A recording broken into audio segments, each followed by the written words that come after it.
Sabia que qualquer um pode ganhar dinheiro na internet hoje em dia, sem nem mesmo precisar aparecer? Clique no primeiro link da descrição e saiba mais. O que é o buy and hold? Explica para as pessoas. Você compra e você não tem um ponto de saída. Você não, nem se a ação subir muito, nem se ela cair muito, você vai se mexer. Você só mexe quando existe uma alteração, basicamente, no fundamento da empresa. Então, hoje em dia, eu vendo as empresas que eu invisto em apenas duas situações. Ou quando sobe demais e eu vendo para voltar para o meu controle de risco. Então, por exemplo, quero ter 10% em Itaú. Ele se valorizou muito mais do que a média da minha carteira. Foi para 18% de Itaú na minha carteira. Ele fez essa valorização. Eu vendo para voltar para os 10, que era a minha concentração inicial. Para balancear, não ficar muito alocado. Exatamente, para controle de risco. E quando a empresa vai pro vinagre mesmo, ou quando eu começo a desconfiar da empresa. Então, tem muita empresa que está passando por um momento ruim, mas que não sabe se comunicar com o investidor do que está acontecendo. Então, empresas que se comunicam mal, eu também tendo a cair fora. Dá um exemplo aí, já teve alguma recentemente? Grendene faz 1 ano e meio, mais ou menos, que ela sempre foi uma empresa muito boa, com muito dinheiro em caixa. De 2 anos para cá, ela começou a piorar.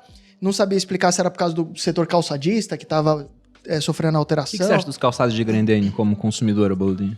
Eu odeio, fede depois de um tempo, né? Cara, gente, o que é isso? É sem filtro mesmo, né? Mas o produto da Grendene eu nunca achei interessante, porque eu via, por exemplo, lá em casa, minha irmã usava Havaianas, minha mãe usava Havaianas, a Malu usava Havaianas. Agora a Grendene ninguém usava, a Melicinha. Só minha sobrinha de 3 anos gosta de Melissa, que cheira morango.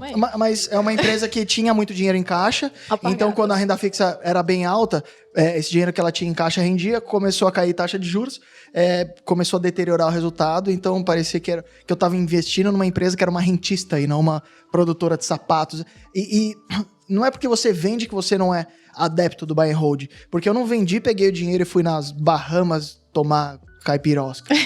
Eu substituí por uma empresa que eu gostava mais, eu acho que na época foi Arezzo, dividi metade em Arezzo e metade em Klabin, que não tem nada a ver, mas que eu queria investir na época. Então, acho que o buy and hold é um cara que está sempre investido, ou seja, sempre posicionado em bolsa e sempre investindo, sempre aportando, enquanto existe o fundamento. Temos eu o acho Fábio que você Holder é mais aqui. value investing aí, hein, pela sua explicação. Não, é porque o buy and hold é uma maneira de lidar, mas a filosofia poderia ser isso, Sim, né? sim. Um vale, um growth. Eu só classifiquei mais o pitch assim, mais por conta dele falar que quando sobe muito, né, ele vende um pouquinho. Então, ali para manter a gestão de risco. Tem a ver com gestão de risco e não com valuation, porque tem gente que fala, subiu muito e ficou o cara. Ele compara a empresa com a empresa por si só. É mais pessoal, é mais gestão do próprio risco. Né? Eu controlo o meu risco. Quando você fala buy and hold, eu acho que é um termo muito genérico.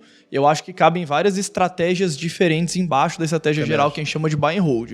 Então, quando você fala buy and hold, traduzindo para português, é comprar e segurar. Então, você investir nas empresas com a mentalidade de sócio e você ganhar no longo prazo, tanto com o crescimento delas, que você vai ver na valorização das ações, quanto com os dividendos que ela paga. Qualquer estratégia que tenha isso no seu cerne, ela é uma estratégia de buy and hold.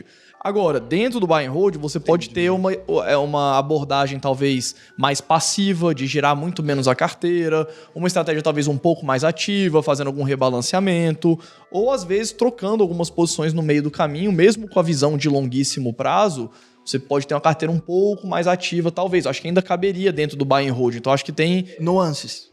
Tem nuances dentro E quem explicou foi o Fábio Holder, então eu não vou corrigir, porque o nome dele é Fábio Holder.